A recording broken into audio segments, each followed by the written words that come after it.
Zulfi knowledge land میں خوش آمدید۔ طارق بن زیاد، فلورنڈا مصیبتوں کے کٹہرے میں۔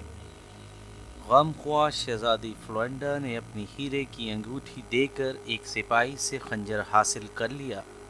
شاہی محل میں شہنشاہ روڈرک کی موت پر کوہرام مچا ہوا تھا۔ شہنشاہ روڈرک کی بیوہ نے رو رو کر اپنا برا حال کر لیا تھا۔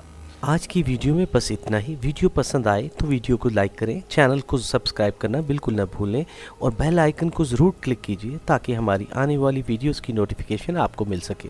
صبح سے اس کا بھائی لرزیک جو روڈرک کے ساتھ میدان جنگ میں شامل تھا اور شکست خوردہ فوج کے سرداروں میں سے تھا، اپنی بہن کو تسلیاں دیتے ہوئے کہہ رہا تھا، سسٹر، اگر غدار اکاؤنٹ جولین مسلمانوں کے ساتھ نہ مل جاتا تو ہماری فتح یقینی تھی۔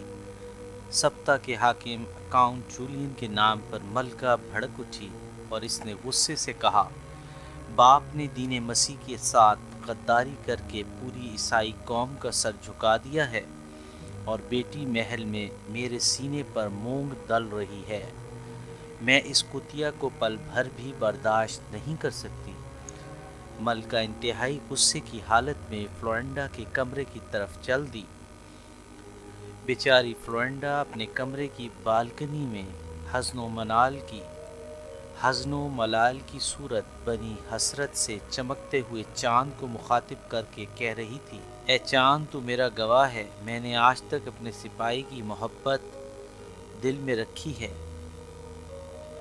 لیکن تقدیر نے میری پھول جیسی جوانی کو جہنم کی آگ میں جھونک دیا ہے۔ میں نے کئی بار مرنے کی کوشش کی ہے، لیکن مجھ پر پہرے بٹھا دیے گئے جو مجھے زندہ رہنے پر مجبور کرتے ہیں، لیکن آج وہ ظالم اور عیار اپنے کیفر کردار تک پہنچ گیا ہے جس نے میری جوانی لوٹ کر مجھے سنگ مرمر کی ان دیواروں کے پیچھے بند کر رکھا تھا اور میرے جسم کو میرے سپاہی سے جدا کر دیا تھا۔ تو آج میری روح آزاد ہو جائے گی، پھر میں رات دن سایہ بن کر اپنے سپاہی کے ساتھ رہوں گی۔ جو ہی فلورنڈا نے خنجر اپنے سینے میں اتارنا چاہا تو جھٹکے سے ایک تلوار کے وار نے اس خنجر کو دور پھینک دیا۔ فلورنڈا نے غصے سے دیکھا تو اس کے قریب ہی روڈرک کی ملکہ اور اس کا سالار کھڑے تھے۔ ملکہ نے غصے سے کہا، غدار باپ کی غدار بیٹی، تجھے اتنی آسانی سے مرنے نہیں دوں گی۔ تیرا باپ بھی کافر ہو گیا، تو بھی۔ میں تجھے بھیک کے ٹکڑے مانگنے کے لیے مجبور کر دوں گی۔ ابھی اور اسی وقت اس جگہ سے نکل جا۔ سیاہ ناگن، تو نے میرے سہاگ میرے شوہر کو ڈس لیا ہے۔ ناگن جتنی حسین ہو زیادہ زہریلی ہوتی ہے۔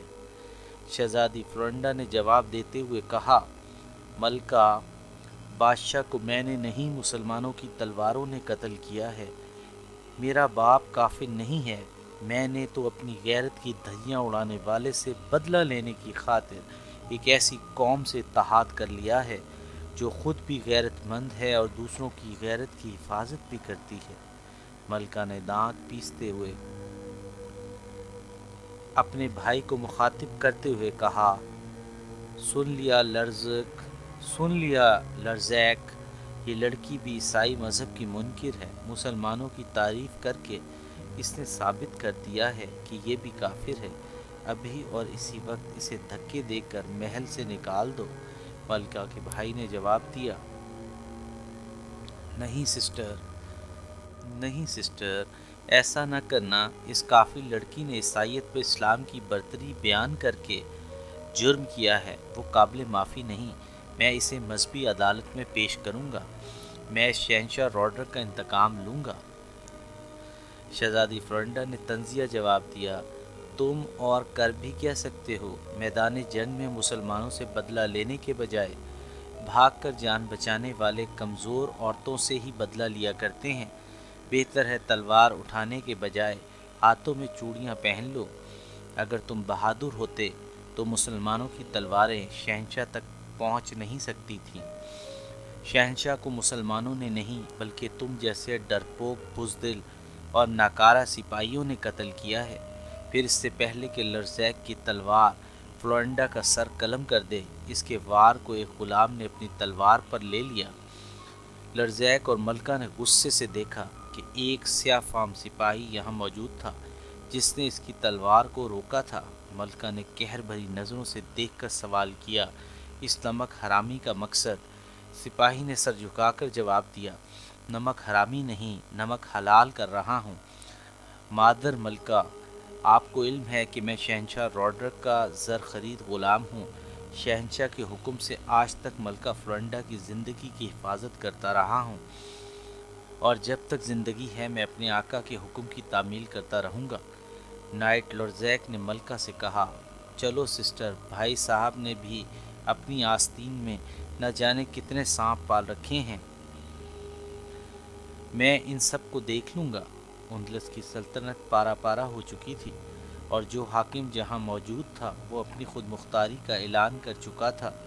اس لیے شیرازے کو یکجا کرنے اور اپنی برتری قائم رکھنے کے لیے حکومت کی مشاورتی کمیٹی میں موجود تمام پادریوں نے باہم مشورے سے اسقف اعظم کے ایک عیاش اور بدماش بھتیجے کو کٹ پتلی حکمران بنا کر تخت پر بٹھا دیا۔ اس طرح حکومت کی باغ دوڑ پوری طرح پادریوں کے قبضے میں آ گئی۔ یہ خبر تمام اندلس میں پھیل گئی۔ روڈرک کی جگہ پادریوں نے تخت پر بہادر حاکم تھیوڈوم کے بجائے اسقف اعظم کے اوباش بھتیجے مارکوس کو بٹھا دیا ہے۔ یہ لوگ پہلے ہی پادریوں کے اقتدار سے تنگ آئے ہوئے تھے، اور پھر اب تمام علاقوں کے حاکم تقریباً خود مختار بھی ہو چکے تھے۔ ان کو یہ بات کب گوارا تھی؟ پھر اندلسی اس غلط فہمی کا شکار تھے کہ طارق بن زیاد مال غنیمت لے کر واپس لوٹ جائیں گے، لیکن جب انہوں نے اسلامی فوج کی پیش قدمی دیکھی تو تمام امراء پائے تخت تلیتلا میں جمع ہوئے۔ ان تمام میں تھیوڈوم کو زیادہ امتیاز حاصل تھا۔ اس نے تمام بکھرے ہوئے شیرازے کو اکٹھا کر کے سب کو ایک جھنڈے تلے جمع ہونے کا مشورہ دیا، لیکن کلیسا کے تمام پادریوں نے اس شرط پر الحاق کرنا تسلیم نہ کیا۔ وہ چاہتے تھے کہ اندلس کی تمام فوج کی کمان اسقف اعظم کے بھتیجے مارکوس کے ہاتھ میں دے دی جائے اور اسے اندلسی فرما رواں تسلیم کر لیا جائے۔ ظاہر ہے یہ بات دوسروں کے لیے قابل قبول نہ تھی۔ وہ فوج کی کمان تھیوڈوم کے ہاتھ میں دینا چاہتے تھے، جو ایک بہادر سپاہی اور جنگ آزما سپہ سالار تھا۔ لہٰذا پادریوں کی ہٹ دھرمی کی وجہ سے اندلس میں کئی خود مختار ریاستیں قائم ہوئیں۔ اندلسی شہنشاہ روڈرک کے بعد مسلمانوں کی مداخلت کے لیے کوئی بڑی فوج انہیں نہ روک سکی۔ ان حالات کو دیکھتے ہوئے کاؤنٹ جولین نے، جو اپنی بیٹی فلورنڈا کے لیے بے چین تھا، طارق بن زیاد سے مشورہ کیا کہ وہ اسلامی فوج کو اندلس کے تمام بڑے صوبوں میں پھیلا کر علیحدہ علیحدہ علاقے فتح کرے۔ تاریکی کے عالم میں اپنے کمرے میں موجود فلورنڈا اپنے پلنگ پر پڑی تھی کہ اچانک کسی نے اس کے کندھے پر ہاتھ رکھ دیا۔ فلورنڈا نے سر اٹھا کر دیکھا تو ہونٹوں پر شیطانی مسکراہٹ سجائے لرزیک کھڑا تھا۔ فلورنڈا نے زہر خندہ نگاہوں سے دیکھ کر غصے سے پوچھا، اس وقت تم میرے کمرے میں کیوں آئے ہو؟ لرزیک نے جواب دیا، شعلے پر شبنم کی بارش کرنے۔ اپنی پھول سی جوانی کو کیوں کانٹوں میں الجھا رہی ہو؟ بوڑھا اور ظالم روڈرک مر چکا ہے، اب اگر تم ان جوان بازوؤں کا سہارا بن جاؤ گی تو عمر بھر ملکہ بن کر رہ سکتی ہو۔ یہ سن کر شہزادی فلورنڈا زخمی شیرنی کی طرح اٹھ کھڑی ہوئی، اور اس نے گرجتے ہوئے جواب دیا، نکل جا شیطان میرے کمرے سے، میں تیرے منہ پر تھوکنا بھی پسند نہیں کرتی۔ نائٹ لرزیک نے قدرے برہم ہو کر کہا، فلورنڈا تمہیں احساس نہیں کہ تم تلوار کی دھار پر کھڑی ہو؟ میرے اشارے پر تم خوشیوں سے دامن بھی بھر سکتی ہو، اور نگاہوں اور انگاروں سے جل بھی سکتی ہو۔ میں چاہوں تو اس پھول کو زبردستی مسل بھی سکتا ہوں، اور میری راہ میں کوئی حائل بھی نہیں ہوگا۔ ایک غلام نے جواب دیا، یہ آپ کی غلط فہمی ہے، نائٹ گلوں کے ساتھ خار بھی ہوتے ہیں، شاید گلوں کی حفاظت کے لیے۔ نائٹ لرزیک نے غصے سے مڑ کر دیکھا کہ ایک محافظ حبشی تلوار کے قبضے پر گرفت مضبوط کیے کھڑا تھا۔ نائٹ لرزیک نے دانت پیس کر جواب دیا، کتے، نمک حرام، تیری یہ ہمت! پھر اس سے پہلے کہ غلام کوئی جواب دیتا یا وار کرتا، اس کی گردن دھڑ سے جدا ہو کر زمین پر آ گری۔ شہزادی فلورنڈا کے حلق سے فلک شگاف چیخ نکل کر محل میں گونج گئی، اور پھر کئی محافظ اپنے بھاری قدموں سے رات کے سناٹے میں آواز پیدا کرتے ہوئے فلورنڈا کی خوابگاہ کی طرف دوڑے۔ ان کے ہمراہ محافظوں کا حاکم اعلیٰ بھی تھا۔ جو ہی وہ کمرے میں داخل ہوئے اور محافظ کی لاش کو دیکھا تو اس نے نائٹ لرزیک سے سوال کرتے ہوئے کہا، شہزادے، آپ یہاں اس وقت، کیا آپ نے اس غلام کو قتل کیا ہے؟ نائٹ لرزیک نے کہا، ہاں، میں نے ہی اس غدار کو قتل کیا ہے۔ کیوں، کیا ہے؟ اس کا جواب میں کلیسا کی عدالت میں دوں گا۔ اگر تم سچے مسیح ہو تو اس لڑکی کو حراست میں لے لو، جو قومی غدار بھی ہے اور مسلمانوں کی طرفدار بھی۔ محافظوں کے حاکم نے حیرت سے فلورنڈا کی طرف دیکھا، جو سکتے کے عالم میں بیٹھی غلام کی لاش کو دیکھ رہی تھی۔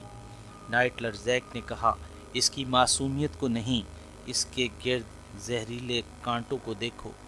جانتے ہو مسلمانوں کی فوجیں مسلسل فتح کیوں حاصل کرتی جا رہی ہیں؟ اس لیے کہ ہمارے درمیان ایسے معصوم اور حسین جاسوس موجود ہیں جو ہمارے خفیہ رازوں سے انہیں مطلع کر دیتے ہیں۔ ایپیسوڈ 64 اختتام پذیر ہوئی۔